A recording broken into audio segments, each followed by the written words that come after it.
OPS बहाली से लेकर सेवा नियमावली, कर्मचारियों का सुखद भविष्य ही मेरा लक्ष्य।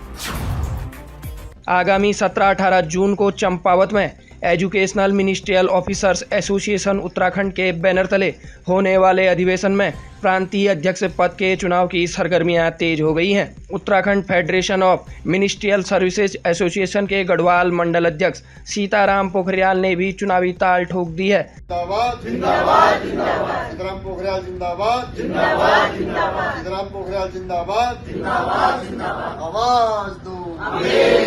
आवाज दो।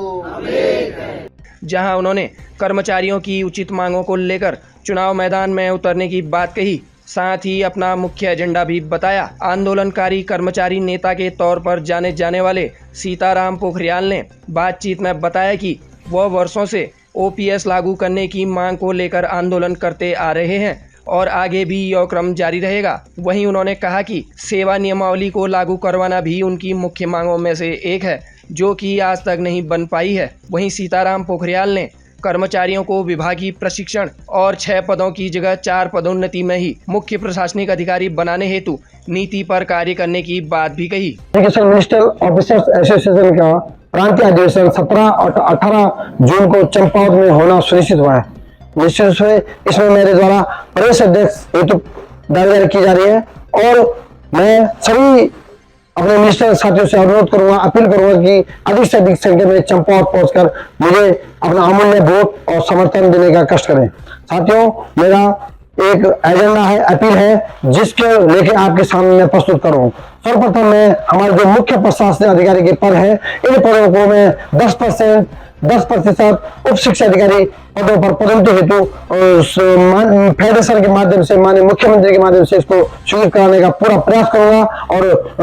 10% उप शिक्षा अधिकारी मैं मुख्य प्रशासन को लाने के लिए संकल्प कर लेता हूं। दूसरा, जो हमारे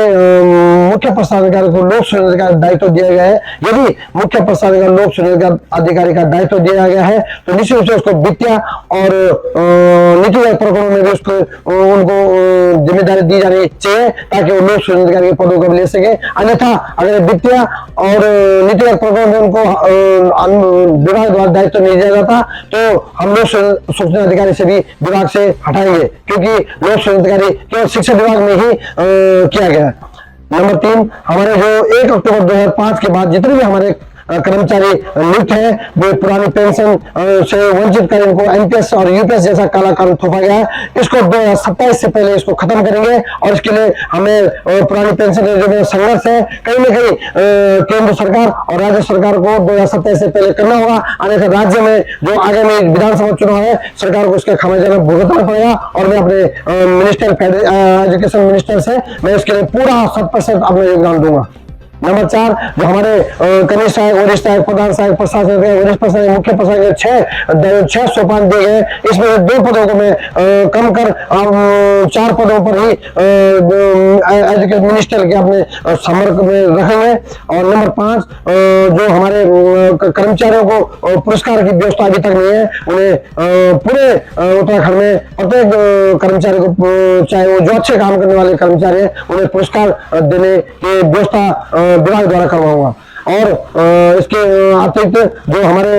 कर्मचारियों के लिए जो प्रशिक्षण, जो आप समझ सकते हैं कि मिनिस्टर जो नए नियुक्त काफी समय से जो मित्रता से जो नियुक्त हो रहे हैं, प्रशिक्षण के अभाव में कारण कई चीजें विसंगतता, जो कई दिक्कतें आ रही है, तो मैं विभाग से प्रत्येक डाइट के माध्यम से, चाहे सीमेंट के माध्यम से हर माह प्रत्येक कर्मचारी को 1 साल के भीतर पूरे उत्तराखंड में सभी को प्रशिक्षण दिलाने के लिए मैं संकल्प लेता हूँ। साथ ही हमारा जो लंबे समय से एजुकेशन मिनिस्टर ऑफिसर्स एसोसिएशन है, इसका अभी तक संघ भवन नहीं है, तो मैं सरकार से, माननीय मंत्री जी से, माननीय विधायक जी से निदेशालय के 200 मीटर की दूरी पर एक संघ भवन बनाऊंगा और विभाग द्वारा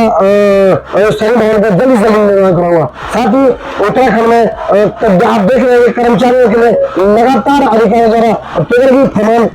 लागू किए जा रहे हैं, जिन पेगड़गी फरमानों का मैं विरोध करूंगा और कोई भी ऐसा आदेश विभाग द्वारा नहीं करवाने दूंगा जिससे हमारे कर्मचारी का अहित हो। और कर्मचारियों के लिए हर तरह से, मैं चाहे विद्यालय स्तर से, महानिदेशालय स्तर से, ब्लॉक स्तर, निदेशालय, सभी स्तरों पर मैं जहाँ भी जो समस्या है उन समस्याओं को लेकर अधिकारियों से वार्ता करूंगा।